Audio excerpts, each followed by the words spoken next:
Imagine for a second, I offer you a trip, a place where gravity just sort of turns off. Okay. You can fly, you can hover, you can move in any direction just by, tilting your body. There's a catch. Oh, there's always a catch. The air you're breathing starts to change its chemical behavior. Hmm. The pressure is, well, it's crushing. Mm. And the weirdest part, if you get scared and want to leave, you can't. You can't just run home. No, you have to wait. Yeah. Your body has to chemically readjust before you can even think about returning to safety. It sounds like a sci-fi movie, like you're describing a mission to one of Jupiter's moons or something. It does, doesn't it? Blech. But it's right here on Earth. It's the ocean. Right. And today, we are not just talking about pretty fish. We're doing a deep dive into the survival science of scuba. We're going to unpack what pressure actually does to the human body. And it's fascinating because we market diving as this zen-like, relaxing sport, but it's fundamentally an exercise in applied physics. You're taking a land mammalus and putting us somewhere we just don't belong. An alien environment on our own planet. And speaking of alien feelings, let's start with something called Martini's Law. Have you heard of this? Oh, yeah. The classic rule of thumb for nitrogen narcosis. The idea is that for every 10 meters you go below 20, it's like drinking one martini on an empty stomach. So at, say, 100 feet, I'm 3 or 4 martinis in. It's a simplification, sure, but the basic idea holds up. Nitrogen, which is inert up here, acts like an anesthetic under pressure. It literally alters your consciousness. So that's our mission today. We're going to decode that science, figure out why a hot shower after a dive could send you to the hospital, and even peek into the world of technical diving. A world where some of this science gets incredibly counterintuitive. It really does. So let's start with the invisible enemy, physiology. I think most people get the basics, don't run out of air Right. and don't come up too fast or you'll get the bends. Decompression sickness or DCS, yeah. But the thing is, it's not just about speed and depth. The data from the Divers Alert Network shows that it's fickle. Fickle how? You can dive the same profile, same depth, same time 100 times and be fine. Then on the 101st dive, you get hit. That's terrifying. Right. Why? What's different? Your body is different that day. Hydration, rest, and weirdly enough, how hot or cold you are, your thermal status plays a huge role. I was reading about this warm, cool danger pattern, and it sounds completely backwards. It does, but here's how it works. When you're at the bottom, your body is absorbing nitrogen, on-gassing.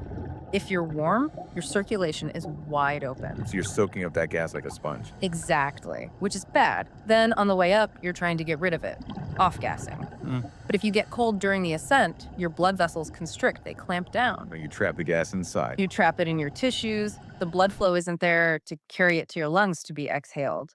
So the worst case is being warm at the bottom and freezing on the way up. That's wow. So the safest profile is actually being cool at the bottom and warm on the way up. Precisely. Cool to slow the absorption, warm to speed up elimination. This brings me to maybe the most surprising thing I found.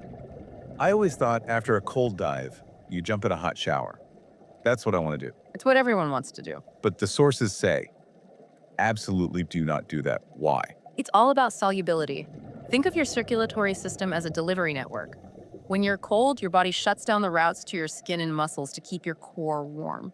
Okay, so the nitrogen is just sitting out there in my arms and legs. Right. And if you jump into a hot tub, you apply massive external heat. You suddenly open all those delivery routes at once. Oh, no. All that nitrogen floods back to your heart and lungs, overwhelming their ability to filter it out. It literally forces bubbles to form in your blood. So you're essentially boiling the gas out of your own blood. In a way, yeah. You need to warm up slowly. A sweater, some tea, not a jacuzzi. Okay, another one exercise. I figure being fit is good. But the research says heavy exercise right after a dive, especially with joint forces, is a huge no.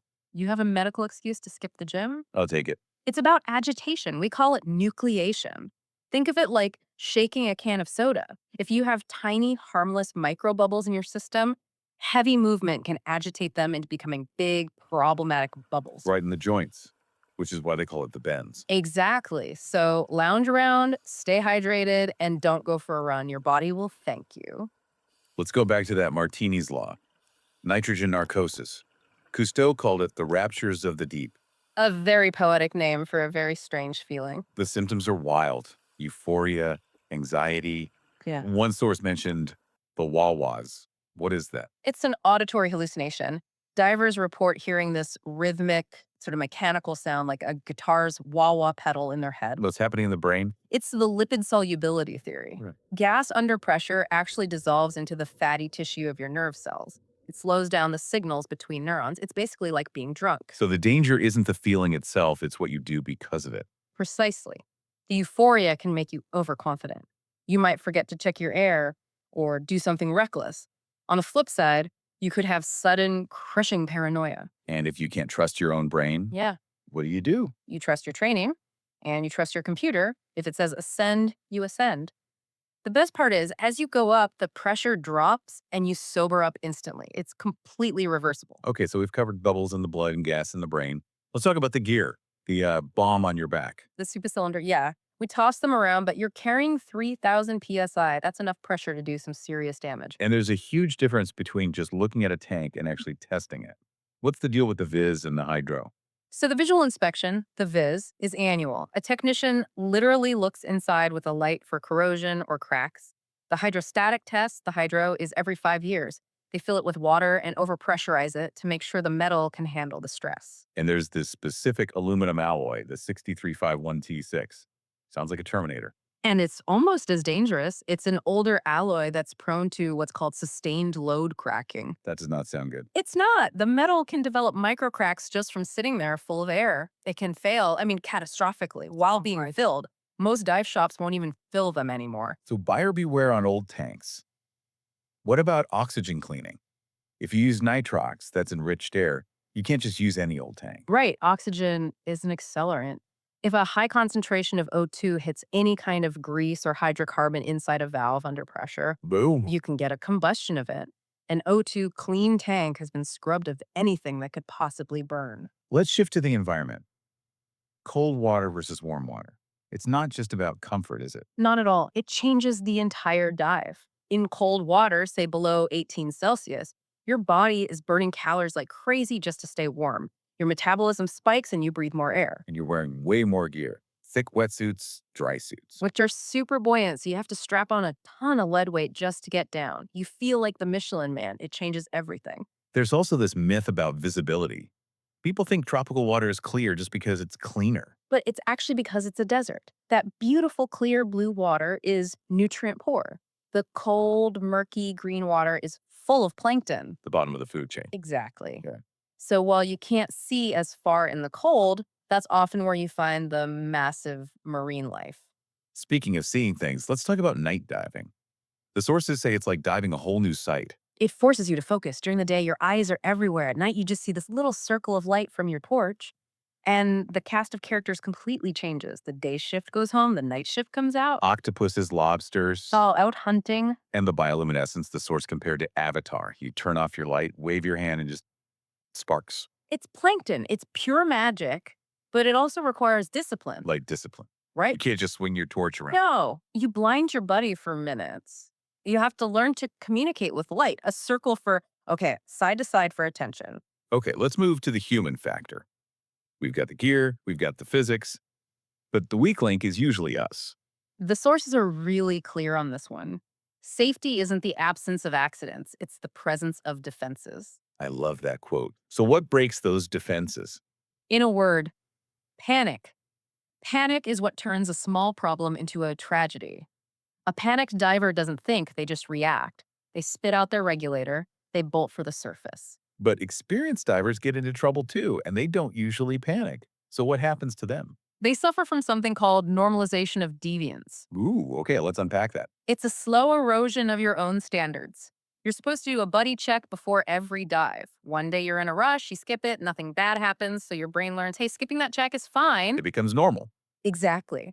The deviation from the rule becomes the new normal until one day something actually is wrong with your gear, you didn't check, and now you have a real emergency. Complacency, dressed up as experience. That's a perfect way to put it. The antidote to all of this, to panic and complacency, is just solid, repeated training. Which brings us to the tribes. For new divers, it's confusing.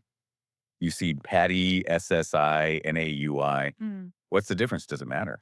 It's less a war and more a difference in philosophy, really. Okay, let's start with the big one. PADI, the Coca-Cola of diving. PADI is the Professional Association of Diving Instructors. They are huge, they're everywhere, and they're standardized. A PADI course in Egypt is the same as a PADI course in Florida. But they get some criticism. The joke is that PADI stands for put another dollar in. Well, they are a for profit company and they're very good at it. They break the courses into lots of little pieces, which can feel like upselling. But a PADI card is recognized anywhere on the planet, no questions asked. Okay, then there's NAUI. The National Association of Underwater Instructors. They're the nonprofit. They come from more of a military and lifeguard background. Their motto is dive safety through education. They sound a bit more academic. They traditionally give their instructors more freedom. A NAUI instructor can add skills to a course if they think a student needs it. They're often seen as a little more old school, a bit more rigorous. And the third one, SSI. Scuba Schools International. They're owned by an equipment manufacturer, Mares. They have a big focus on digital learning through their app, and their model is more shop based, not just instructor based. So what's the verdict? Does the card matter? The verdict is that the instructor matters way more than the agency on the card. A great PADI instructor beats a mediocre NAUI one, and vice versa. They're all recognized, they all meet the same international standards. All right, for our final segment, let's go into the deep end. Technical diving. This is where we leave recreation behind and get into pure exploration. And the definition is specific, right? It's not just about going deep. Right. Recreational diving means you can always make a direct ascent to the surface. Tech diving means you have a hard ceiling over your head.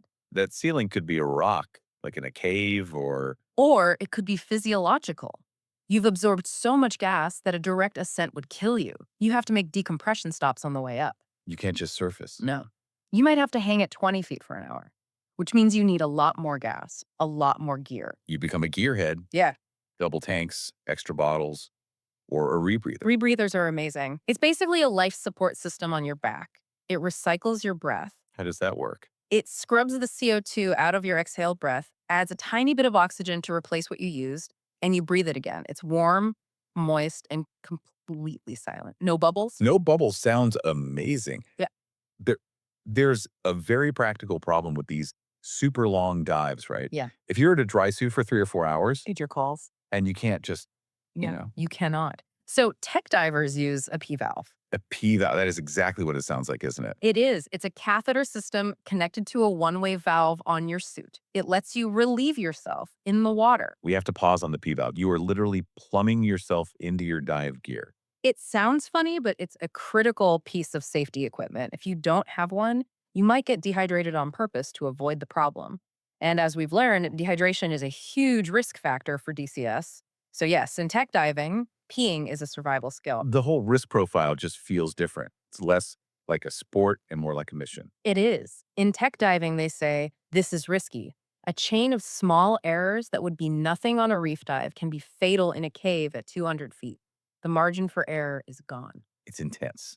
Okay, so for listeners who are thinking, I'll stick with the reef for now, let's do some quick fire beginner tips from the sources. Let's do it. Number 1, equalize early and often. Before it hurts. Once it hurts, it's probably too late. Number 2, never ever hold your breath. The number one rule, air expands on the way up. If you hold it in, you can damage your lungs. Just keep breathing. Number 3, hydrate. We just talked about it. Drink water. It helps your body process and eliminate that nitrogen. And 4, log your dives. It's your resume. It proves your experience. It's not just a diary. This has been an incredible journey from gas physics to, well, dry suit plumbing. What's the big thought you're left with? We started this talking about alien worlds. We spend billions looking up at space, at Mars, wondering if there's life.